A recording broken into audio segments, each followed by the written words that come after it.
Afternoon, good evening, depending on where you are joining us from here today. My name is Eric Kimberling. I'm doing our weekly Tuesday live stream. This is the live stream we do every week to talk about all things related to digital and business transformation. I'm excited for our guest today, who I'll introduce in just a moment. But today's topic, before I jump into it, is how to align digital transformation with workforce management and analytics. So we're going to talk a little bit about more the workforce management HR side of things as it relates to digital transformation. And before I get to the guest, though, a couple logistical things. One is, as I mentioned, this is a live stream that we do every Tuesday on LinkedIn, Twitter, Facebook, and YouTube. So be sure to check us out at the same time every Tuesday. And also this we're recording this live stream, and it's going to become part of my weekly podcast that comes out every Wednesday. So this interview will be featured in next Wednesday's podcast of Transformation Ground Control. So if you don't subscribe to that, be sure to check that out on YouTube and or whatever audio podcast platform you might listen on. The other thing too is for those of you that are joining us here live today, if you don't mind just dropping in the chat where you're joining us from, what city or country you're in. We usually get a pretty global audience, so I'd love to hear feedback on where in the world you are today. Both our guest and myself are in the Denver, Colorado area within the United States, but would love to hear where everyone else is, because I know we get usually a pretty good global audience here. So that all being said, I want to introduce our guest today. And again, the topic is digital transformation and its alignment with workforce management and HR. And our guest is John Heyliger from Lockheed Martin. So John, welcome to the show. Thanks, Eric. Good morning, afternoon, and evening to all the viewers as well. I work for Lockheed Martin, specifically in the space business, and I head up their workforce strategy and analytics function. So topic is very much in my wheelhouse, which Eric, I know is why you had me join. So appreciate you having me. Yeah, absolutely. Yeah, we usually try to line the guests up with the topic they know something about. So I'm glad it worked out to where this happens to be a topic you know a lot about. Mm-hmm. And it's actually a cool topic because I think it's top of mind for a lot of organizations as they deal with, the Great Resignation and just keeping employees engaged in times of uncertainty with the pandemic and everything. So I'm really excited to kind of dive into more of the people, HR, workforce management, analytics side of change and transformation in general.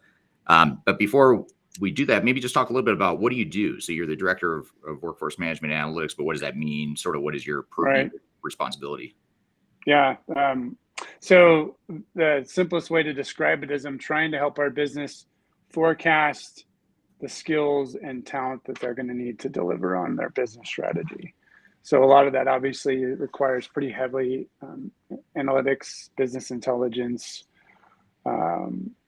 insights into workforce dynamics, external market factors, those kinds of things. There's a pretty significant systems component to my role, and we're deploying a new human capital management system, trying to look at more efficient processes and how we manage our workforce. And then a small part of it is actually on the STEM side. How are we building pathways to get students more interested in considering STEM careers, even if you include sort of art-based STEM, which if we have time, get into. So looking at those grades 6 through 12 earlier career funnels. So I look at workforce as a supply chain, if you will, if you apply it to business and manufacturing. So we're trying to look at it really at that early, like I said, grade 6, even through retirement. So you're building a long-term funnel of future capital. Right.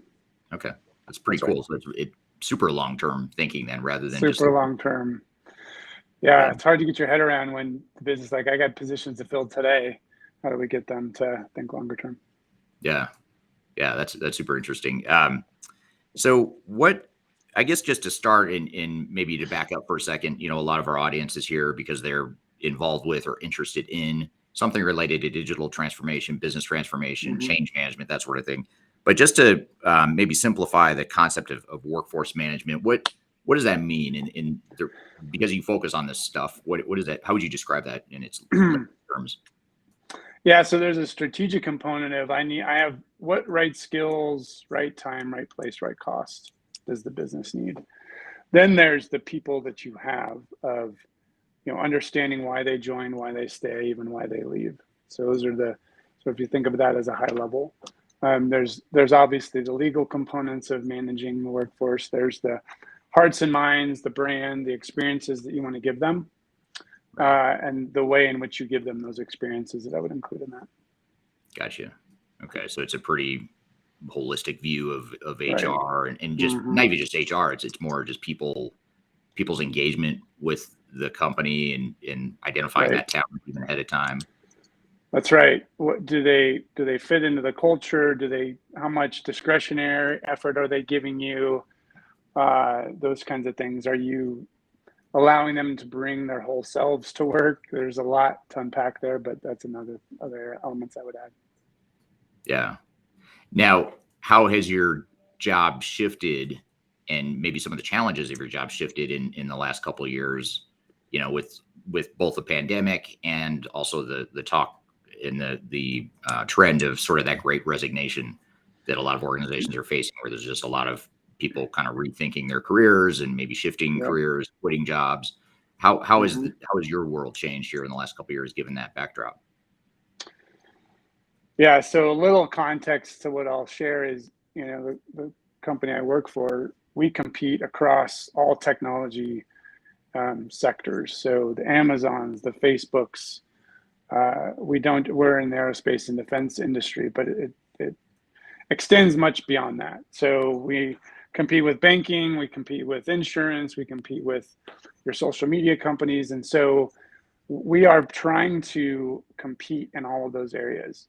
So we're, if you think of this as sort of a battle, we're on all kinds of fronts here, trying to, when we think of workforce management, how are we giving them flexibility? Are we providing more wellness opportunities for them? Flexibility of where they work. We all know that regardless what country you're in, working from home, working remote, being considerate of wellness, family, all the things that they may be experiencing through this pandemic. How far out does that continue? And does that now become the norm? Even if, or hopefully when the pandemic goes away, are those going to still be important to your employees? We believe that will always be important. It just depends on what is the most important at the time. So employee wellness, giving them the flexibility. In many cases, they want more flexibility, even if that means less pay. That could mean part-time work. That means I want to work closer to my parents, and therefore I want to move, and maybe a lower cost of living. And maybe that, I need my spouse and I work for the same company, and we need to manage our lives accordingly, and how much do companies get involved. There's pay equity and fairness. All those factors play into when you look at the Great Resignation. And in some cases, they're calling it the Great Upgrade. It's giving people an opportunity to maybe do the same work for more pay, or get opportunities they never would have had before, because the demand for really skills across the board are so high right now, and will be probably for the foreseeable future. That's interesting. I hadn't heard the term the Great Upgrade. You always hear the Great Resignation, but I like the positive spin on that, and the opportunity that comes with that, both for employees and the employers. Yeah, super interesting. And just actually, before I keep going with my questions here, just a quick recognition of our audience here. Just looking across the platforms that we're streaming to, we've got a lot of interesting locations people are from. Raphael is on YouTube from Canada.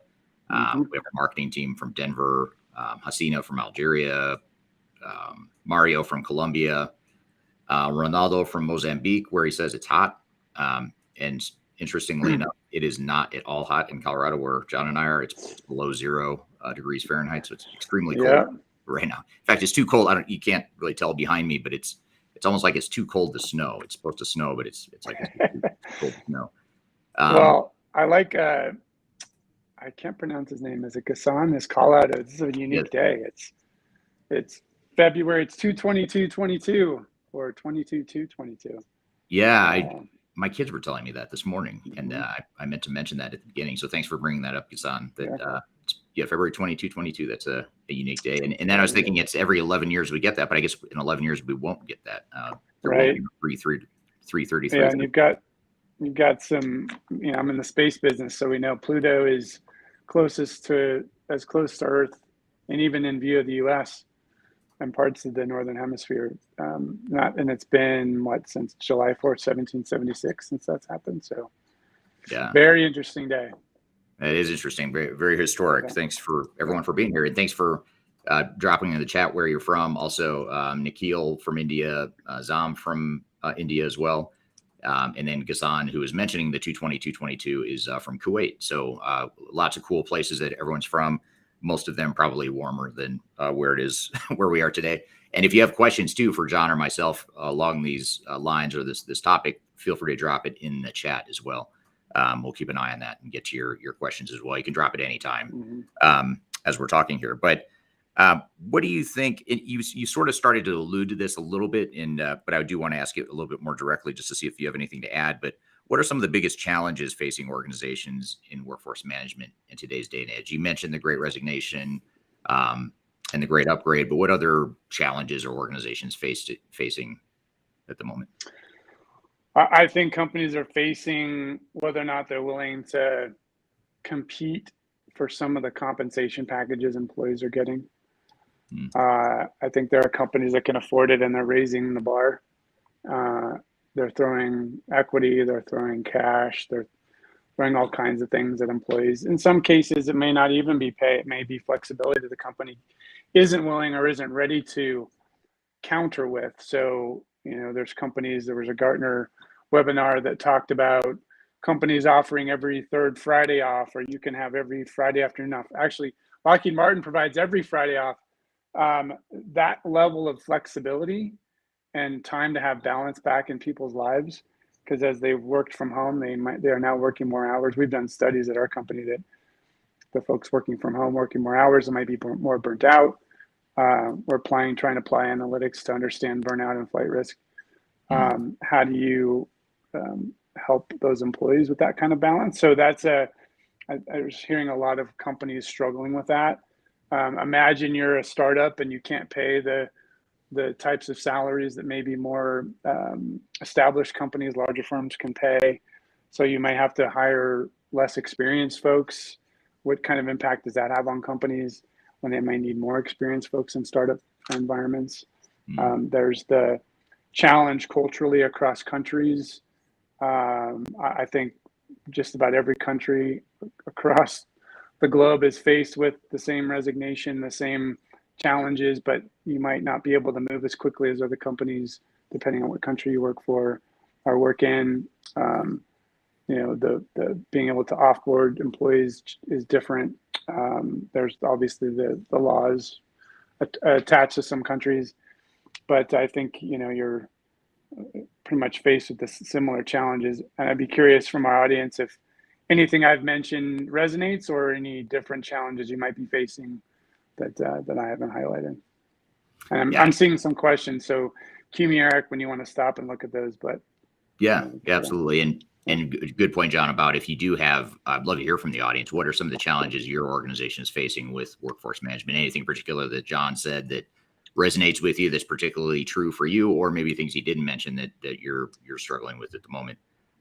Love to get your feedback there. And speaking of feedback, here's a question or comment from Ghassan on LinkedIn, and he asked the question of: a productive employee in theory means a profitable organization. In your opinion, what are the top 3 traits that make an employee productive? And do you have measures for these? And since you're an analytics guy, maybe you've got some measures as well. So my team and some others, we've started to adopt. We looked at this pretty significantly. Like, what's getting in our way of doing our best work? So to the productivity question, what we're finding pretty consistently is that number one tension is meetings. We're in too many meetings. They're unproductive. We have too many people joining that don't offer value. It might just get a courtesy invite. So if I look at that question of, traits of a productive employee, they spend their meeting time or their engagement time with the right people pretty consistently. They ask the hard questions. They're willing to say no to meetings. They manage their time pretty religiously. Their deep thinking time is sacred. The time they spent with others is sacred. So meeting productivity, I would say, is one trait. You can measure those. Microsoft Analytics has capability. We're not doing that where I am today, but I know you can manage how much time you're spending in emails, how much time you spend in meetings, how many hours, and you can get weekly reports, and we do pretty consistent retrospectives, or we reflect each month on, if we've applied an experiment of, hey, we're gonna do meetingless weeks during the holidays, or is that helping us free up time to be more productive, more deep thinking, more innovation, those types of things. So you can look at things like less meeting time results in more innovation. There's ways to measure that. We're also looking at burnout. So, we were able to do some through surveys. We actually do pulse surveys. We ask a question each week that relates to burnout, flight risk. And we've done our own analysis around what's the likelihood of folks leaving based on historical attrition statistics. So you can connect all of those in a way that helps to not just identify your top most productive employees, but is that resulting in burnout? Mm. So I don't know if that helps Ghassan or not, but it's a good question. What about, you kind of triggered another thought there in your response, but you talk about people being stressed out, they're in too many meetings, burnout, not enough focus time. And then, I think there's also this dynamic of where it's maybe a little bit more difficult to separate your home life from your personal life when if you're working at home, at least for office workers. Right. But how do you preserve in these times, against this backdrop of everything you're talking about, how do you preserve your culture? How do you address culture? Have you guys shifted in the way you've approached that, given where we're at in the world? Yeah, we've tried. So I've been with where I am today 8 years. Previous companies, similar. Culture has always been the not the elephant in the room, but always the most toughest nut to crack. Defining what we are and what we want to be. Historically, our company in this industry has been very bureaucratic. We take on the culture of our customers. So if you're international, if you're in another country still working in this defense industry, even aviation, those kinds of companies, you're probably faced with all kinds of regulation. Banking, financial industry, same thing. How do you still have to address that, but also give folks the opportunity, the freedom, the autonomy to make decisions, to unblock that work, to look at processes that require multiple approvals, those kinds of things. So I'll be honest, I think we've struggled with that. It has to start at the top. We've had great CEOs since I've been here. Jim Takelet, Marilyn Houston, we're sort of chipping away. Little things like, we don't need a meeting before a meeting, keep your presentations to 3 slides. Little things like that, where people would spend hours and hours and build dozens of slide content to prepare to share a status meeting. No more status meetings, those kinds of things, again, chipping away at that culture of bureaucracy to give folks the freedom to get work done, to drive trust and autonomy down to the people that are closest to the work. We call it the edges or the fringes that are close to the customer.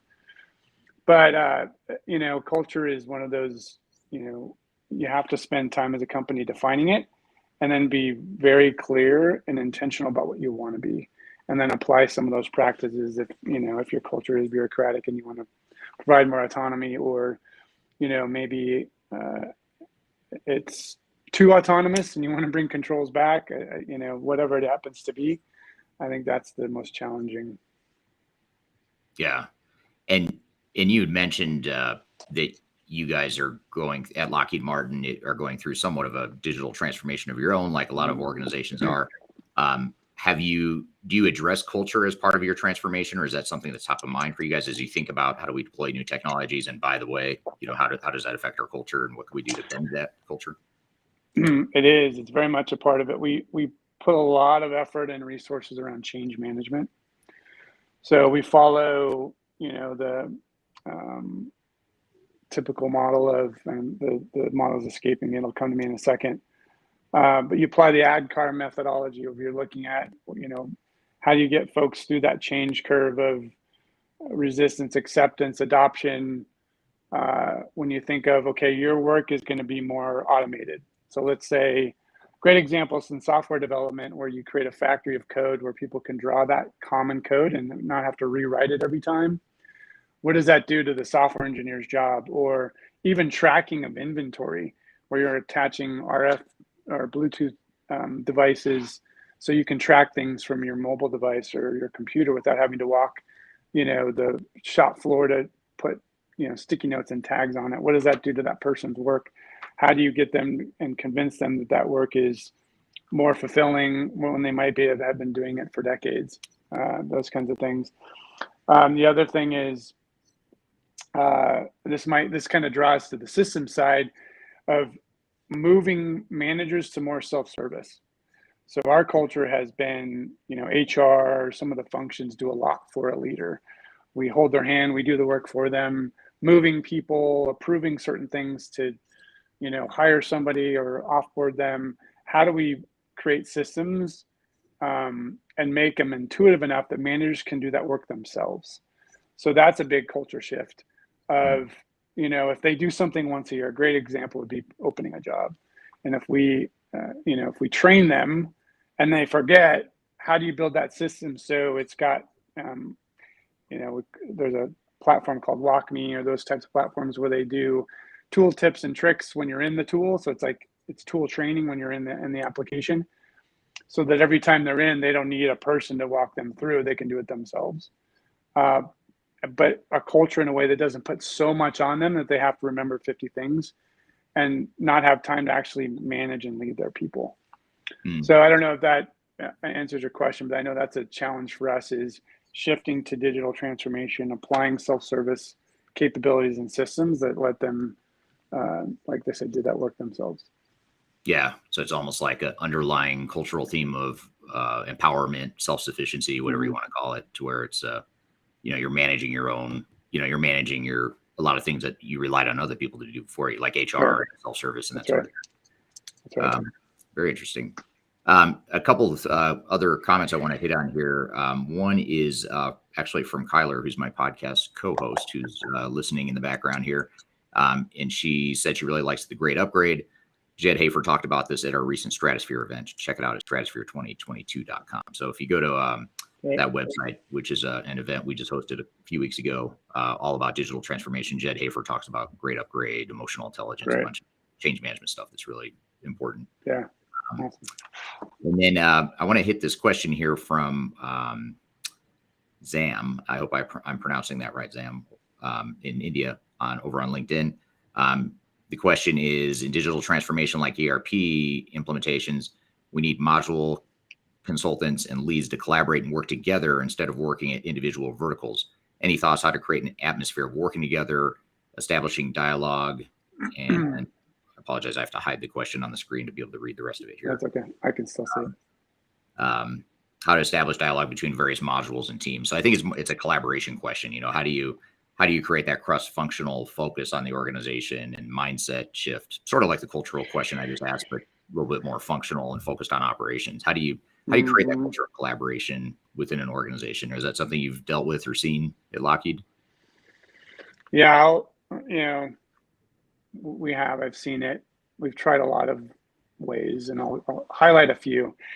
And what I struggle with is a great question, by the way. What I struggle with is there's no one way, there's no silver bullet, there's no secret sauce to it. It's you give folks the opportunity and the ways. So it could be things like, okay, we're going to use Slack to collaborate and message each other, or, whatever technology or platform that companies are using or that exists.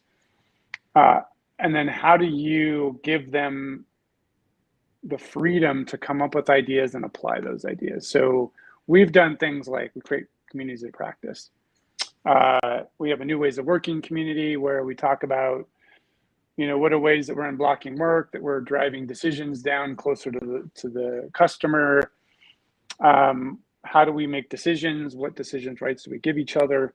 And we're sharing that. And it started as a few folks and has now turned in, we monitor users. I think we started off with 20, and now we have our company's over 100,000. I think we've got close to 3,000 employees on this community, if you will.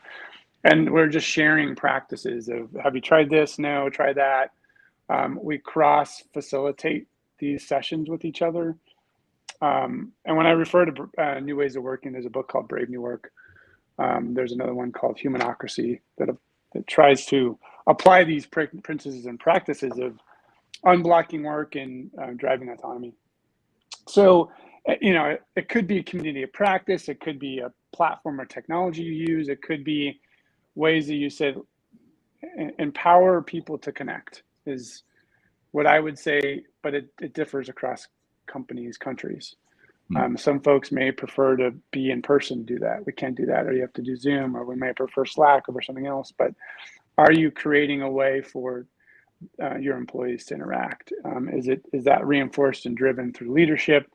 Are you applying that to how your bonus structure and compensation works? That's one of the things I've learned is you can have a culture and you can say, we want you to behave and do this way. But if it's not reinforced through bonuses, through even compensation, or how you measure commitments and objectives each year, it's really hard to drive that mindset shift. So I don't know if I answered the question that well. It kind of depends, but I think getting folks to naturally create their own ways of collaborating is probably the best way I would describe it.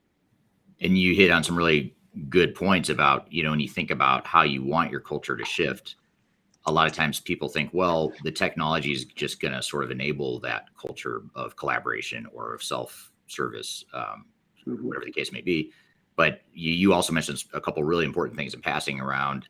You sort of implied that organizational design, compensation structures, that sort of thing. You have to align everything around what that culture is you're trying to get to. A lot of times I think people think, well, I'll just put in the technology, the self-service technology, and we're going to create this digital mindset in our organization. Well, you have the potential to now that you've got the tool, but you haven't actually enabled that mindset until you've done the things you talk about. Right. Has that been the case you've seen too, is just getting that full alignment around everything that relates to the people's jobs and their experience at the organization? It has. I would say too, companies have to define what a leader means in your organization. Historically, our company has been, if you're a good technologist, if you're a good engineer, we're going to promote you into leadership. And that's worked in some cases, other cases it hasn't. Well, what do you expect as a leader? Do you want them to develop and have empathy for their people and develop and grow them? Or do you want just managers who make sure the work gets done? There's a pretty solid line between the two. Managers, leaders. What do you want your company? What do you expect of leaders as a company? And then as you define it, you can apply ways to select, promote, what work you give them, how you employ self-service, what technologies you're going to give them access to, how transparent you want to provide data to them. We've erred on the side of more transparency, so we've set up dashboards and self-service analytics, if you will, so leaders can look at data, make decisions themselves. Well, my attrition's gone up over the last 3 months. What do I do? Or, here's my diversity view of my team in terms of diversity or location or how many work virtual or in the office. So leaders can approach their teams accordingly. Then the next part, obviously, is how much information and tips and training do you give them to apply things to manage their folks accordingly based on that data. Gotcha. Interesting. Just out of curiosity, approximately what percentage of employees at Lockheed Martin are office workers or people that have the ability to potentially work from home or work remotely? Yeah, it depends.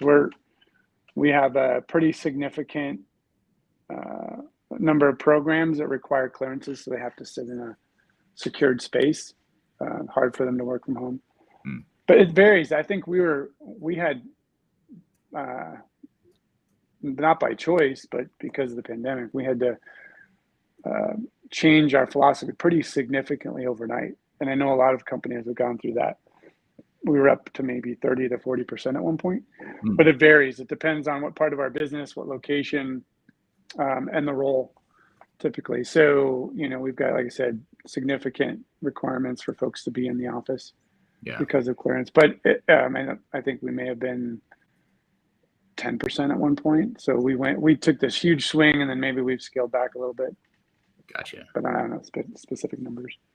Well, and the reason I asked that is because something that just occurred to me is actually earlier late last week. I had a call that I took from home. We're back in an office, but we still do sort of a hybrid.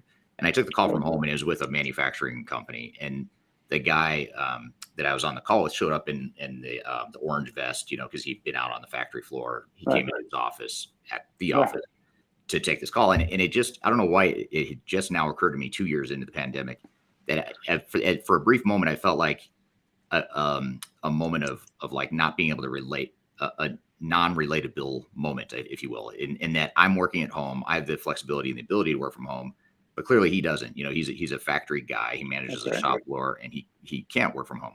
So I guess my question is, and I don't know why it didn't occur to me to ever ask anyone this question. I've never asked anyone this question, but what do you think it creates any sort of a divide between those who can work from home, and a lot of, myself included, we all talk about working from home, right? But I would say an overwhelming majority of the world, employees in the world, do not have the option to even work from home, whether they're manufacturing and services or whatever, or high security types of roles like at Lockheed Martin. Do you think it creates any sort of divide culturally? And if so, how do you navigate that? It does create a divide, I think, because you'll see cases of, my job can now work from home 100%. It didn't before. I don't have to be in a high cost of living. I'm just going to move somewhere else, place I'd always want to live, or I get a chance to go move back home, be close to my parents, whatever. And then you've got the others, like your example, that doesn't have that capability. They have to work on a shop floor, they work in a secured area, what have you. Even some instances where you still got to travel, it absolutely does create a divide. I don't know if I have the answer for how you manage it, other than just be very clear up front about the expectations of the role, how it might be changing, depending on what kind of environment we're in. You might have to provide incentives to those who have to come in the office and see that not as a perk anymore. So you might have to apply certain, like I said, benefits, but then, there's this movement, and this was captured in this Gartner webinar about, well, if can I move to a lower cost of living and keep my same pay? It's unfair that you're going to, dock my pay because I'm in a lower cost of living, or someone over there is working from home. I can't. So can I move my job from home?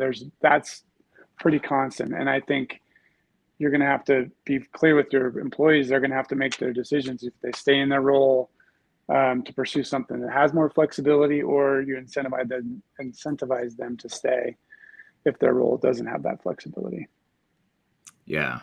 What about leadership and, if you assume that there's more upper level management leaders within an organization that do have the flexibility from work from home, as opposed to the frontline employees, where I would argue there's probably a much bigger mix of people that can't work from home.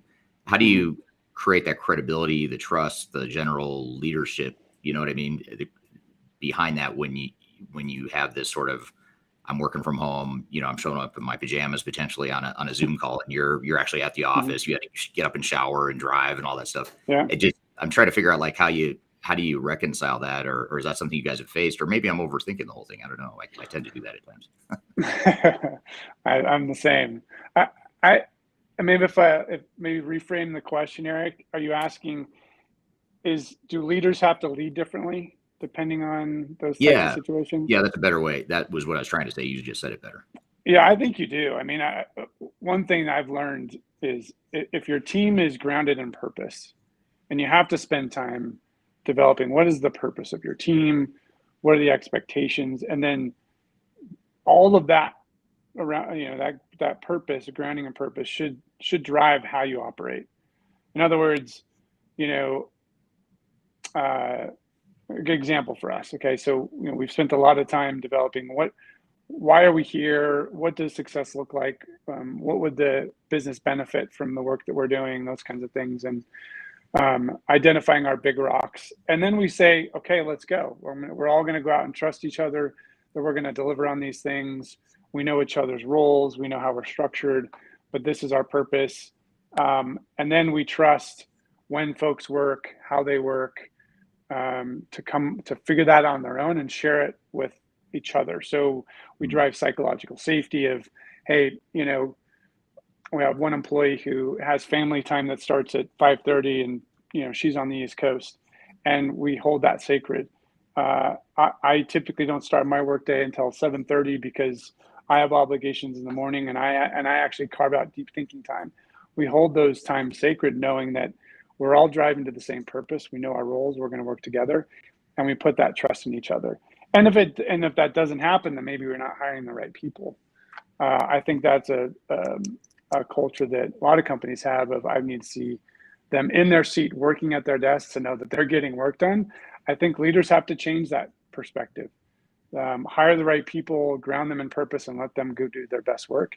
When you treat them like rock stars, they'll actually deliver like rock stars. If you treat them and put controls over them, typically they'll behave accordingly as well. Yeah.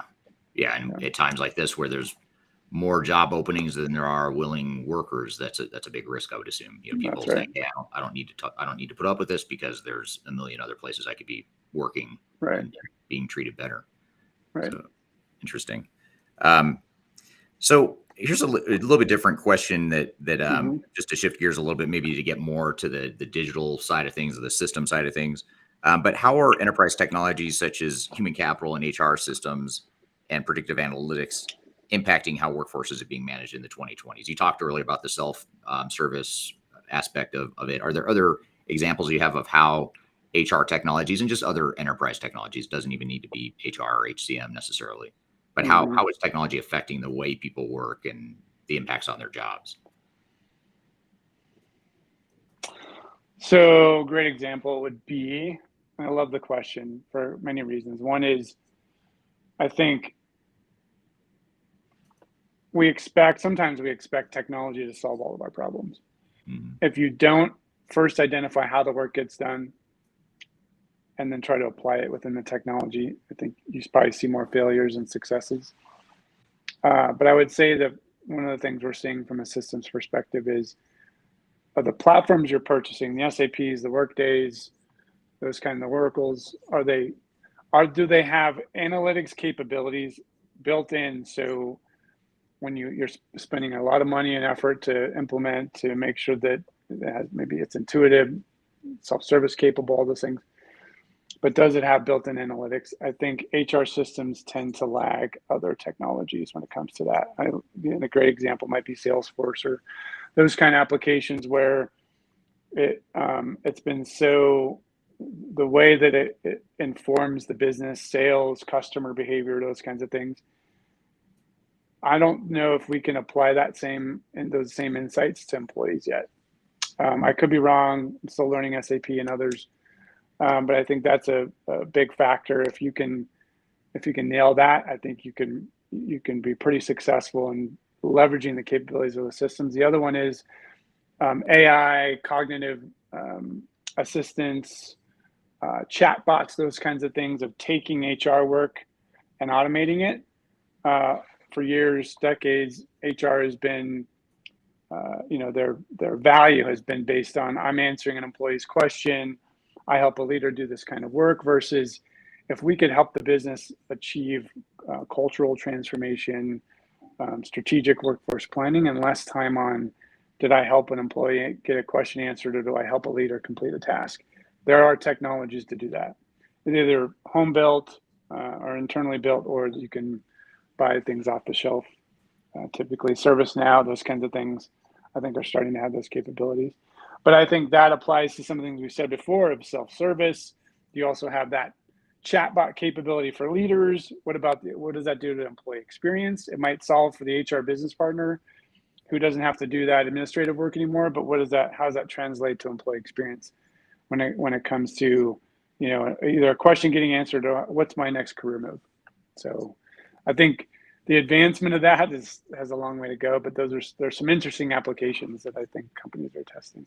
Yeah, that's super interesting. And it's also, speaking of analytics and the data behind it, it's also capturing, it sounds like with chat bots, that's capturing unstructured data that you theoretically could be using to figure out, people's mindset, or, maybe I'm thinking too far ahead with AI and using unstructured data with AI or machine learning, but more AI, I guess. But, just trying to understand what people's mindsets are, and what, back to your point about stress and burnout and that sort of thing, or morale. You could probably pick up a lot of signals from that sort of data in the future. But I assume that's getting too far out there, or I don't know. Maybe you've seen technology that can do that right now. I don't know.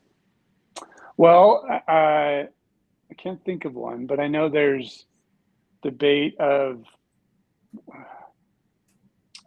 companies and infringing on privacy. So that's one thing I know, country by country, especially in Europe, the privacy laws are huge. Somewhat in the US, but I know Europe has pretty significant privacy laws of what do companies have access to, employee information, health data, those kinds of things. Technologies that are tracking moods of employees, employees on factory floors wearing a wearable device that shows where they've been walking. Are they spending their time in the right part of the floor? Do they have to walk an extra 50 feet to get a tool or a part? And what does that do to productivity? You're crossing the line there of, they know too much about how I'm working. They know that I took an 8-minute break instead of a 5-minute break. Even tracking what employees' music they're listening to. And if they're listening to more sad music, that means that they're depressed or burnt out. And if companies have access to that information, can they then target that particular workforce and say, hey, we've got a morale issue? That was actually, I keep referring to this Gartner webinar. They seem to be hitting on all these questions you have, but there are companies that are talking about that type of capability. I don't know what the audience thinks about that, but that's, it's exciting and scary at the same time. Yeah, I'd love to hear, to the audience here listening live, love to hear what you think. Is this something that we should be taking more advantage of despite the privacy laws, or should we be more concerned about privacy and maybe back off this whole concept of Big Brother or technology being able to track morale and mood and all that sort of thing? On one hand, I could see how it would be super beneficial to know the reality of what people are thinking or feeling or doing in their jobs, not as long as you're not abusing that to micromanage. But if you can look at the broader trends and say, not just, hey, John's feeling sad. It's not about John. It's about just us as a culture and as an organization. Is the entire organization sad? Then that's another issue. So that's right. I don't know. I can see the pros and cons of that approach. So you've been in this space for a couple decades now or more, similar to me, just different parallel paths that we've been on over the last couple decades. But what are some of the biggest changes you've seen within HR, workforce management, tech, analytics, all the stuff we're talking about here today? Biggest changes. Yeah, I would say I'll probably go back to your technology question. What capabilities are being applied to offset historically how work gets done in HR? Mentioned a couple things about how you can you measure workforce morale. I think analytics has become almost a core competency in HR. I think that's the biggest change. Data literacy, if you will. How do I look at data, interpret it in a way to help my client or myself make a decision? And I think that's showing up everywhere, not just in HR, but in other areas of the business. I love the story of the farmer. I can't remember which book I read, the farmer turned data scientist, where they automated how their cows get milked. So they put devices on the cows. Cows decide when they get milked, and they go into a stall and it milks them automatically through robotics. And then the farmer actually measures cow productivity on an iPad. That's probably an extreme case of when we think of HR or other functions of what direction we're going. So I would say data, I would say employee empathy and wellness is going to be a huge change of how businesses, CEOs, CHROs think about workforce management. Talked about, do they get less hours? Do they get more pay? Do they get more flexibility? All those things have to be considered, and probably one thing isn't going to work for your entire workforce. It has to be applied strategically. And I would say the best recommendation for any company is you focus on your critical skills first, the ones that are actually going to be pivotal to whether you achieve your business strategy or not, and differentiate them accordingly. But holistically thinking about what areas of your employee and workforce, early career, maybe you have elements that might be close to retirement, and everything in between might require different things. And so those are some examples of the biggest changes. And if you would have asked this question 10 years ago, would we be thinking employee wellness was that important? Probably not. I think social impact, social awareness too, when we think about what happens in the geopolitical space, racial challenges, protesting, vaccines, pandemics, all those things. Leaders, employees, employers, CEOs have to be aware of all that stuff now. Before, maybe half of that was important, and when you think about driving productivity.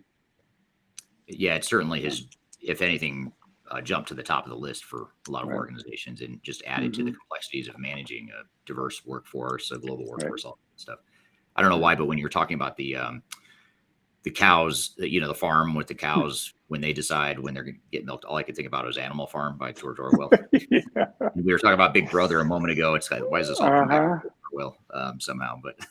But that's an interesting concept, though. The whole, and it seems doable or reasonable, though. Like the cows could decide, the technology could track all that.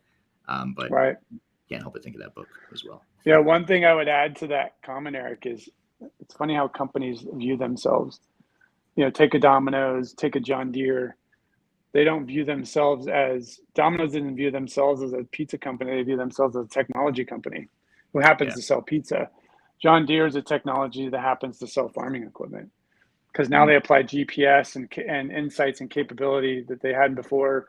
Domino's, for those in other countries that, they deliver pizza, and you can see where the pizza is and, being made, baked, and when it's going to be delivered, can be done all online. So a lot of companies are thinking that way, and hence the expectation of the employees and the workforce having to shift, to this automation, to this technology and data, kind of going back to the farmer example. Yeah. Well, as a parent of two teenage boys, I know you have kids around the same age, but I appreciate that Domino's has digitized themselves so that it makes life easier for us as parents. For sure.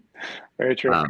So we've got a bunch of questions and comments that have just come in here. I'll share one from Kyler from Third Stage, my co-host and our marketing director. Data is a balance. Trust is often not measurable, which I find that really interesting, because we were talking about whether or not the data privacy should trump the need to potentially use that data to figure out morale issues or whatever. But then what does that do to trust? And you can't measure that. That doesn't show up in your metrics necessarily, or maybe it does. I don't know. What are your thoughts there? There's one way to measure trust, and it's whether people stay or they leave, or how engaged they are. I think if you don't have psychological safety and that the trust doesn't exist, people won't stay. They'll do just enough to get by. They may not be very engaged in meetings, right? All those things. It is hard to measure. I would agree with Kyla for sure. But you see some lagging indicators as a result if the trust isn't there, I think. Yeah, absolutely. Now, how about, this is an interesting comment from Sandy on YouTube. And Sandy says, as long as all levels of management are being tracked to have a fuller productivity. I think, I don't want to assume, but if I read between the lines of what Sandy, I think might be saying is, don't just measure or track frontline employees. You have to do the same with the management too, and hold everyone accountable. So I guess it's back to that whole, are we just going to measure, like target people? Like John seems like he's sort of unproductive, so I'm going to measure him, but not my peers. What are your thoughts on that? I love it. I think, if you're a good leader, you won't mind being measured or tracked or held accountable accordingly.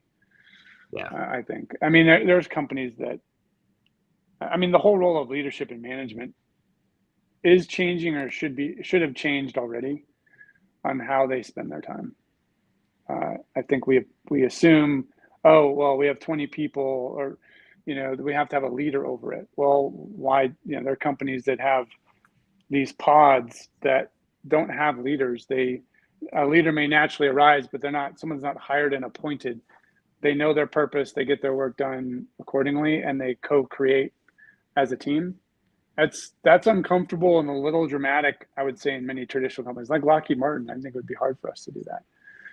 But I think even how you lead and whether or not you even need a leader, is a question companies should be asking themselves. Right. That's a really good point. Yeah.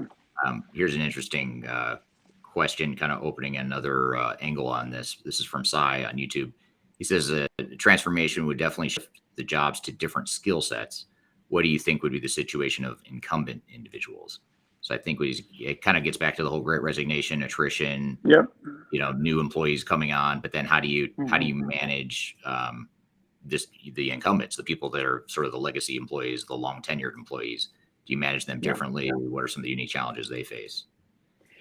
Yeah, I would say if companies, if you can help them make an informed decision. So if the incumbent's job is changing, or just holistically the company's direction of what they expect, and maybe that person's in a role that isn't changing, but eventually if they're going to stay, they probably have to reconsider what skills, training they would need to stay and be successful.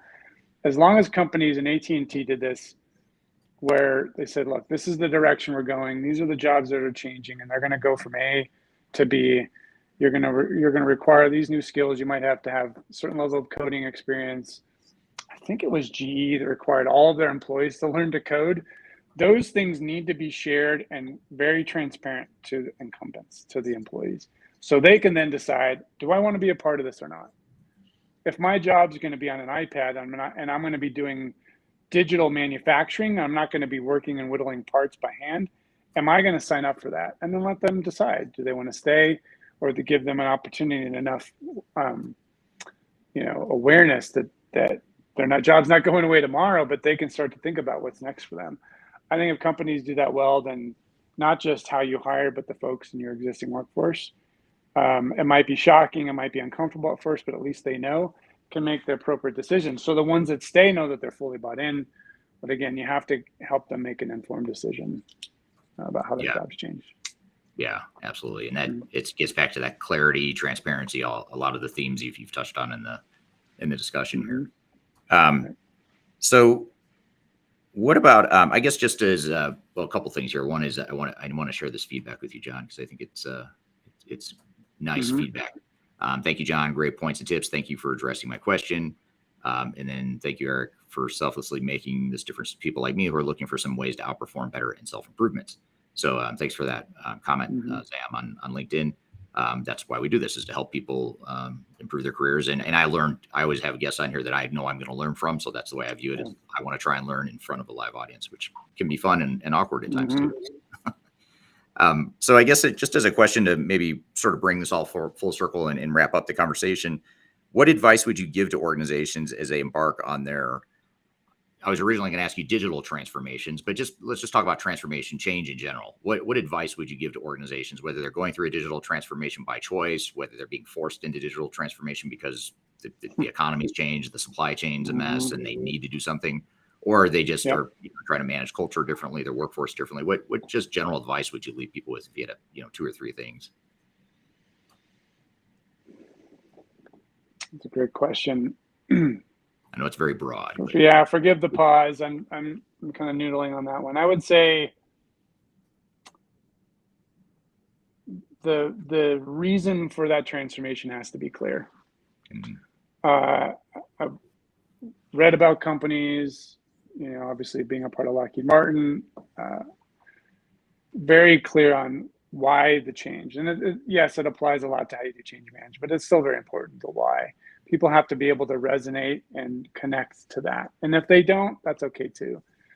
And it could be, hey, we have no choice. Our customers are demanding it. If we want to stay in business, we got to do it. Create the burning platform. Or you say, we're going to help, it could be a message around, we're going to help your careers. This is going to be a way that you can take these skills and capabilities to another employer. We're going to create tours of duty for you to grow. You might be uncomfortable, but in the end, you'll be better off and you'll be more marketable. But at the same time, our business model, the environment we're in, requires us to offer products that can do this. And in order to do that, we've got to do that. So the why is the big one. I think being very clear on your investment and benefits of that change. I have, probably a lot of us have read about the billions and even trillions of wasted money of companies unsuccessfully transforming.